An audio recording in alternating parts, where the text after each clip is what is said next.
satisfação muito grande estar aqui com vocês nesse evento. A gente sempre tem essa oportunidade de interagir com o mundo da cana. Eu sempre trabalhei com cana, né, muitos anos mexendo em conjunto, e continuamos a desenvolver os trabalhos ligados aí a pragas da cana-de-açúcar. E hoje, aproveitando aqui muita coisa que o Alexandre já falou sobre o controle biológico de modo diferente, a gente quer apresentar algumas ideias interessantes que a gente vai ver para o futuro próximo, né? Não vou dizer que esteja muito longe, não. As coisas estão bem mais rápidas, né? Nós ficamos em Campinas, apesar da nossa sede ser em São Paulo, nesse laboratório que hoje virou um serviço de referência em controle biológico pelo próprio Estado, e ali há 55 anos desenvolvendo trabalhos nessa linha. Dá para ver como mudou a visão com relação ao controle biológico nos últimos 20 anos. E o quanto isso também está influenciando o mercado, né? A gente nota aí, por exemplo, esse dado aí de 2023, deixa eu ver aqui como é que funciona essa... aqui é para voltar. A gente nota aí que houve uma mudança entre os tipos de bios, né? Bioinseticidas, bionematicidas, inoculantes, solubilizadores, e de 2020 para cá, com o programa de bioinsumos, as coisas, então, vamos dizer, se desenvolveram mais e cresceram bastante, pensando aí que é um mercado também muito interessante, de pelo menos $1 bilhão e crescendo. O Brasil é, com certeza, o maior produtor de fungos, por exemplo, do mundo, né? A gente aprendeu a embolorar arroz e está fazendo isso com bastante técnica, né? Porém, a gente está vendo que outras formas de produção também estão sendo possíveis, e a gente vai ver isso em breve no mercado, como isso já deve estar sendo bem discutido. Até 2022, tinham pelo menos 153 produtos registrados, hoje é muito mais. 99% das empresas de bioinsumos com fungos possuem essas cepas do Instituto Biológico, e o conhecimento dos agricultores é que ainda precisa melhorar, né? 40% praticamente conhece controle biológico. Então, a gente ainda tem muito a avançar no mercado de forma geral. Eu posso garantir para vocês que estão na cana, que a cana-de-açúcar é ainda a cultura que mais usa e mais absorve controle biológico. Isso é fundamental, isso é importante, pensando que é uma cultura de extrema estratégia, né? Ela é estratégica para o Estado de São Paulo, para o Brasil, e a gente cada vez mais buscando exatamente uma sustentabilidade ambiental e econômica envolvendo agentes de controle biológico, né? As empresas de controle biológico no Brasil, até hoje, 2025, é um dado que a gente tem do Instituto, 172 empresas que produzem agentes de controle biológico de modo geral, pelo menos assim registradas, né? Então, isso no Brasil todo. Então, isso está crescendo e é muito importante, porque, apesar dessas duas cepas serem as mais conhecidas do mercado, outras estão entrando, né? Graças a essas instruções normativas, a gente vê aí um efeito em diversas pragas, né? E o IBCB66, a Bovera baciana, por exemplo, controlando esfenóforos, além de outros insetos aí importantes, como o cigarrinha do milho, ácaro rajado, mosca branca, que é um problemão que a gente ainda tem que resolver, e as famosas cigarrinhas, de modo geral, aí, né, na cana, fimbriolata, spectabilis, liturata, e as marranarvas sendo aí ainda as mais conhecidas e mais importantes. E todo o processo de produção ainda é, basicamente, dos fungos em arroz. Aí você pode falar assim, puxa, mas a gente ainda é primitivo. Eu diria que a gente ficou bom nesse negócio. Já não é mais uma questão assim só, né, de embolorar arroz de qualquer jeito. A coisa realmente é importante. O Brasil está usando em torno de 30 mil toneladas de arroz por ano para fazer bioinseticida. Isso vai afetar a alimentação. Nós produzimos 11 milhões de toneladas. Então, para atingir a alimentação, nós tínhamos que passar no mínimo de 100 mil toneladas por ano. Sem contar que a gente está buscando outras alternativas para poder fazer a produção de fungos. Porque realmente é ainda custoso e gasta mão de obra não tão qualificada, né? O que acaba gerando um emprego também que pode ser de maneira duvidosa em alguns casos, né? Então, a gente precisa mudar e sair dessa condição. Mas a gente não está fazendo isso em pouco tempo, não. Na realidade, o Brasil já faz isso desde a década de 1960. Então, pelo menos 50 anos, mais ou menos, a gente tem produzido fungo dessa forma aí, buscando exatamente algo mais técnico ou tecnológico, de modo a crescer e aumentar a escala de produção. Hoje a gente já tem materiais sendo produzidos aí a 10 a nona, 10 a décimas por ml em fermentadores. Isso já conseguimos atingir. Eu trabalho com essa fermentação líquida desde 1999. E a gente vai ali suando sangue até chegar nesse nível aí, né, de escala aí de produção. E ainda não temos produtos assim em escala no mercado que foram produzidos de fermentação líquida. Então, dá para você ver que ainda é um paradigma forte, que a gente ainda precisa avançar para poder melhorar isso. Mas a gente está conseguindo chegar em níveis, isso aqui é a nossa produção lá de Bovéria e Metarrhizium, né, em uma produção que chega na escala 10 a décima hoje, com muito mais facilidade do que foi no tempo passado. Mas, para isso, a gente vai, né, testando e testando e testando, até que se consiga organizar a ideia aí, né, e conseguir chegar nesse nível aí. Obviamente que os meios de cultura, né, eles têm uma influência muito grande em relação a esse tipo de produção. Dá para ver aqui nesse gráfico, eu só pus aí o código deles, né, mas existem diferenças importantes, por exemplo, para a produção de Bovéria baciana nos meios de cultura. Então, isso também influencia na hora de produzir, em termos de custo também.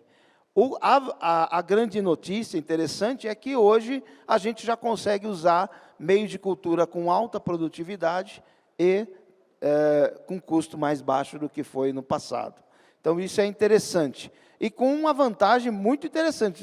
Não sei se vocês estão vendo o título ali, mas em 3 dias. No arroz, a gente demora 10, 15 dias. Então, isso dá uma diferença muito grande. Tá? Essa, acho que é a novidade mais interessante, pensando num esquema aí de um processo fermentativo que vai se escalonando dentro do processo, né? Dentro da indústria. Então, isso é muito importante, e eu acredito que isso vai acontecer em breve aí no nosso mercado de fungos, né? Produzindo, por exemplo, os chamados blastosporos, que tem esse tipo de formato aí, porém, com formulações que possam manter esse material por mais tempo, não só na prateleira, mas também no campo, porque senão não tem sentido, né? Eu preciso que esse fungo esteja ali no campo, atingindo a praga e fazendo o controle biológico. Mas tem uma coisa que no programa de bioinsumos fala, e que a gente às vezes não está explorando ainda.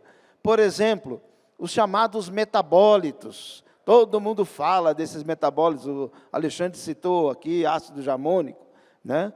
Mas temos as destruxinas do metarrísio, cicloesporinas, que ajudam na infecção, ácido fenilacético, que interfere no crescimento de outros micro-organismos. Tá? As destruxinas são diretamente ligados à própria infecção do inseto, fazendo um controle também. Isso é uma coisa que a gente ainda tem que aprender a explorar, né?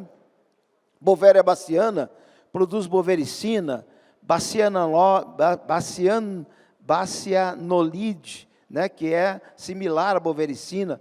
Ambos têm capacidade de inseticida. Oosperina, osporina, é um antibiótico. Os fungos são especialistas em antibióticos, e a gente ainda não explora, né, nem metade daquilo que a gente pensa, ou nem um terço daquilo que a gente já ouviu falar, né? O isarol, o tenelóxido, são antimicrobianos e antioxidantes que, inclusive, podem translocar dentro da planta. Coisas que a gente ainda precisa entender melhor qual o efeito desse fungo agindo, por exemplo, de maneira endofítica, né? Para isso, a gente já está fazendo algumas coisas relacionadas, né? Aqui é só para vocês terem uma noção direta, né? Metarrise produz destruxinas, que são inseticidas. A bovericina também é destruxinas. Inclusive, a bovericina tem sido estudada para a saúde humana, o que é uma coisa interessante também, pensando na área farmacêutica. E esse potencial, né, dessas aplicações biotecnológicas, aí, o potencial desses metabólitos tem relação com desenvolvimento de bioinseticidas, compostos antimicrobianos e imunomoduladores, e para a indústria mesmo na própria fermentação líquida desses fungos, o que a gente também tem interesse em desenvolver. Então, acho que é isso que a gente está vendo, e daqui para frente, nós já estamos na segunda década do ano do milênio, né? E a gente já está vendo aí uma nova visão de como esses fungos vão interferir na nossa vida, dentro do manejo de pragas, ou até mesmo de produção agrícola, tá? Por quê? Para isso, a gente tem feito trabalhos aí, né, em termos de meios de cultura, de condições físicas, tempo de cultivo. É um trabalho constante, de bastante fôlego aí, e uma equipe grande que vai precisar chegar nisso. É claro que não só uma única instituição. Eu sei que muitas empresas estão trabalhando nisso, ou até mesmo outras universidades. Eu acho que essa massa crítica, ela é importante exatamente para a gente poder definir melhor outros processos de produção desses agentes microbianos. E, claro, né, nós precisamos entender melhor esses metabólitos através de técnicas de identificação e quantificação, com compostos voláteis ou mesmo com a elucidação estrutural, né? Então, o pessoal da química também está muito envolvido nessa história aí, né? A gente tem que desenvolver muito mais material a respeito disso, além da própria visão da formulação. Isso aqui, por exemplo, é uma fotomicroscopia eletrônica do encapsulamento de material que vai estar aí envolvendo todo esse processo de produção também, porque não adianta nada eu ter uma boa escala de produção, mas eu não conseguir proteger esse fungo, esse micro-organismo lá na minha lavoura. Ele vai se perder com muito mais facilidade. E um dos aspectos que a gente está vendo cada vez mais em termos de discussão é a própria mistura de micro-organismos. Como a gente ajeitar isso, né? Como é que isso vai estar envolvido, né? Então, as inovações em processos de produção dos moldes, meios líquidos, resíduos orgânicos, com máquina de fermentação sólida, inclusive, porque a gente não vai poder jogar fora essa fermentação sólida que já está consolidada há tantos anos também. A própria formulação de micro-inseticidas aí, ou o sistema de aplicação específico. Por exemplo, o Alexandre citou aqui o controle biológico através do solo. Como fazer esse tipo de sistema funcionar? Sistemas de formulação que vão liberar o fungo com mais tempo, né? Ficar devagar ali para poder liberar no campo, para exatamente atingir por mais tempo o inseto. Sistemas de novas cepas sendo estudadas, procurando exatamente controle de nematóides fitopatogênicos, bioestimulantes, ou próprios sistemas endófitos aí, né? E estudos de metabólitos no meio de fermentação, entre outros. além de outros fungos que a gente também conhece, né? O Cordíceps fungosorosa, Cordíceps javanica, o Purpurocílio liláceo, que é tão importante no nosso solo, ou mesmo Lecanicílio. Eu vi aí a palestra aí do Alexandre falando de cochonilhas. A gente tem agentes interessantes pensando no controle biológico desses insetos, pulgões e cochonilhas, que estão aí presentes, né?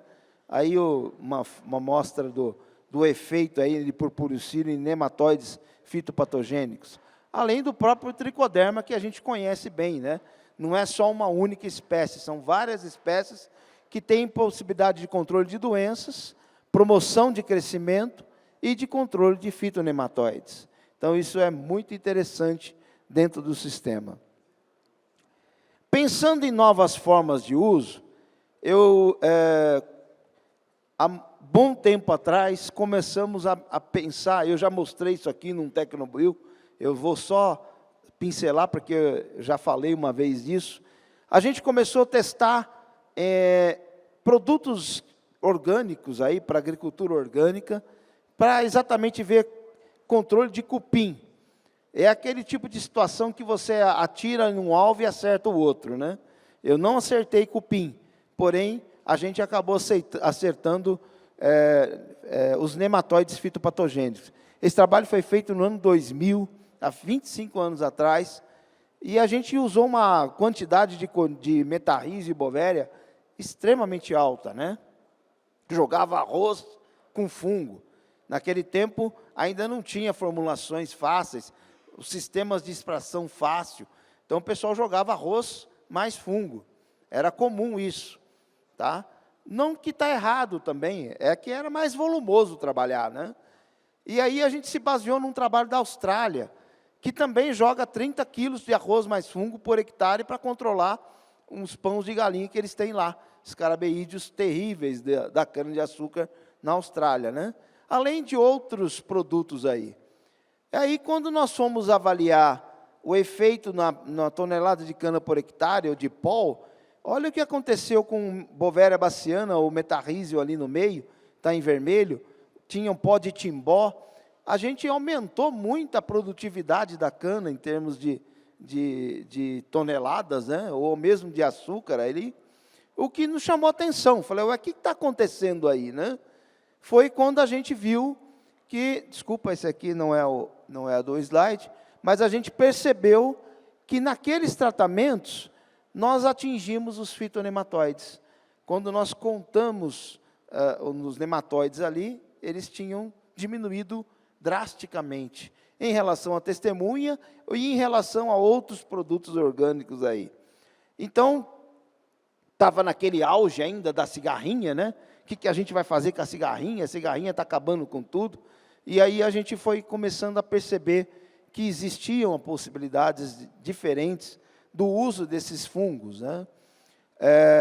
Esse é um trabalho que nós fizemos também em conjunto aí para controle de meloidógene, por exemplo, aqui foi na raiz de banana, tá? Só para a gente poder notar aqui o número de, eu não sei se aqui tem um apontadorzinho, acho que é aqui, achei. Veja aqui o controle, né, sem nematóide, com nematóide, e olha o efeito de metarrísio, purpurocílio, a mistura, né? Veja como já caiu. E é metarrhiza anisóplia, era o IBCB 425, que a gente usa constantemente aí. Falei, ué, isso na raiz de banana. Aí, pensando também no mesmo trabalho, nós testamos em café, mudas de café. Veja que também houve uma diminuição aqui na população, né? Claro que aí nos outros fatores também teve algum tipo de influência, mas o que chamou atenção é na população. E a gente fala sempre de controle de fitonematóide com purpurocílio, e não tem falado de metarrísio, por exemplo. Isso nos chama atenção, né? E aí fizemos na cana, claro. Veja aqui a testemunha, purpurocílio, esses 3 primeiros. Veja as plantas com alguns isolados de metarrísio aqui, né? O 4 e o 3 aqui. Esse aqui, inclusive, foi muito interessante, junto com esse purpuricílium aqui no meio, ó, o PL07 e o MA04. Isso em plantas de cana, em vasos. Aqui a gente está levando isso para o campo agora, para exatamente entender como é esse efeito desses fungos para o controle de fitonematóides, tá? E, ó, um detalhe, né? Aqui nós estamos falando de... Opa, apertei o botão errado. Aqui nós estamos falando de meloidógene e pratilencos não é só meloidógene. A gente achava que só atuava sobre meloidógene, mas o pratilencos também foi atingido com esses fungos. E olha a produção de raiz, né? A massa de raiz do metarrísio aqui, do purpuricílio. Olha esse metarrísio aqui, que interessante, né? Bem diferente do controle, a massa fresca aí de raiz produzida por esses fungos. Então, pensando nisso, a gente tem uma biodiversidade muito interessante e ainda não temos conhecimento. Nós buscamos isolar fungos endofíticos de cana, não é esse caso aqui. Tudo isso aí que vocês estão vendo nessa foto, inclusive aqui tem um tricoderma, desculpa, tem um purpuricílio aqui. Tudo que vocês estão vendo aí, alguns nem identificados, foram tirados de uma planta de café, do caule e da folha. A gente ainda não sabe o que está acontecendo tudo lá dentro. Eu acho que se eu fosse começar a minha carreira de 30 e tantos anos já aí trabalhando com controle biológico, eu iria começar com isso aqui, porque é um mundo para ser explorado que a gente ainda precisa conhecer, que a gente ainda precisa entender, né? Então, pensando nisso, a gente nota, por exemplo, isso aqui é planta de tomate. Olha a Beauveria bassiana endofítica. Ela fez a nossa orientada lá, ela inoculou semente de tomate com um fungo, plantou, e aí, quando cresceu as mudinhas, veja o enraizamento onde tinha a Beauveria bassiana, o isolado 66. O outro isolado, o 66 foi até melhor do que o 170 aqui nesse caso, em comparação com a testemunha, né? Estou mostrando ali, mas tem que ir aqui no meio. Então, isso chama atenção. Espera aí, Beauveria bassiana tem efeito em raiz? É verdade, nós temos um trabalho aqui em Barretos, com o professor Sérgio, do Instituto Federal, do projeto de fenóforos, mostrando o efeito da Beauveria bassiana aplicada no solo em cana-de-açúcar. Até chamando a atenção de que, mesmo com a infestação de fenóforos, a planta suportou bem melhor, né? Então, isso chama a atenção, né? E isso é um trabalho que foi um dos poucos que eu conheci, da Universidade Federal de São João del Rei. Conheci aqui a doutoranda que fez o trabalho, muito interessante. Isso aqui é a raiz de braquiária em cigarrinha, tá? Ela inoculou metarrísio na semente da braquiária. Depois que a braquiária cresceu, ela infestou, na casa de vegetação, com metarrísio, com marranarva, né? E essa marranarva spectabilis, ao sugar a planta, morreu aqui com metarrísio anisóplia. Não tinha metarrísio no ambiente. Foi exatamente da onde ela puxou.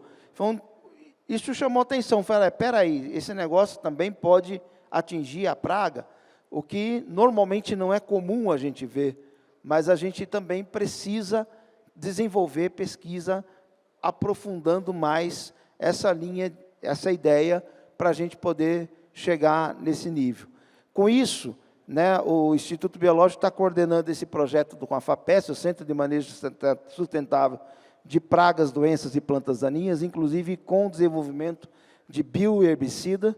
A gente tem trabalhado diretamente com isso lá, né, exatamente porque é o momento da gente fazer controle biológico, inclusive de plantas daninhas, e é um projeto que envolve todas essas instituições, com a coordenação aqui do Instituto. Então, tem aqui o agronômico, a FATEC lá de Pompeia, com a turma lá da Jacto, a Universidade de Araraquara, Instituto de Economia Agrícola, o DDD, da APTA, a Embrapa Mandioca e Fruticultura, Unesp, Jaboticabal e Botucatu e a Fundecitrus, com pelo menos, né, essas instituições parceiras aqui. Tá? Esse é um trabalho bem interessante, muito importante, porque com os centros de ciência e desenvolvimento a gente amplia muito esse tipo de pesquisa. E aí a gente consegue inovações muito mais rápido, exatamente buscando resolver os problemas que a gente tem, né? Esse é um projeto que objetiva soluções para algumas culturas, inclusive a cana-de-açúcar. Não vou ler tudo isso aqui, mas fica aí essa mensagem, né? Com a colaboração buscando sistemas coletivos, participação alinhados, né, com as necessidades do mercado, com agilidade, com efetividade, e a visão de ser pilar de construção de ecossistema brasileiro de bioinsumos.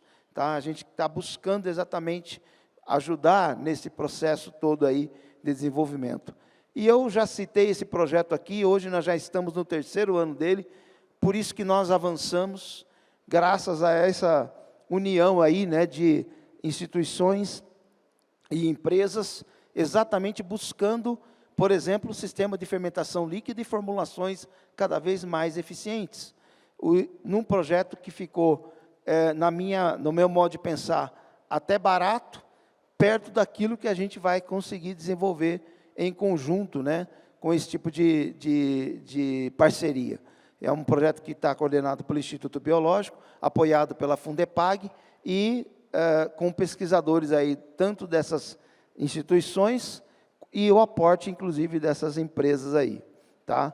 Então, é uma coisa bem interessante que a gente está buscando aí cada vez mais desenvolver.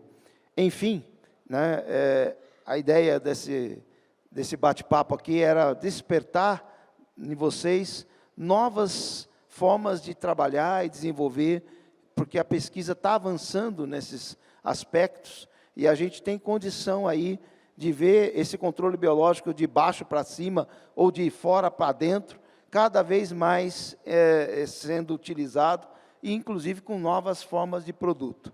Eu agradeço aí a paciência de vocês mais uma vez, espero que ajude a pensar em novas oportunidades de pesquisa junto com todas as equipes aí das usinas, instituições de pesquisa e empresas de bioinsumos. Muito obrigado.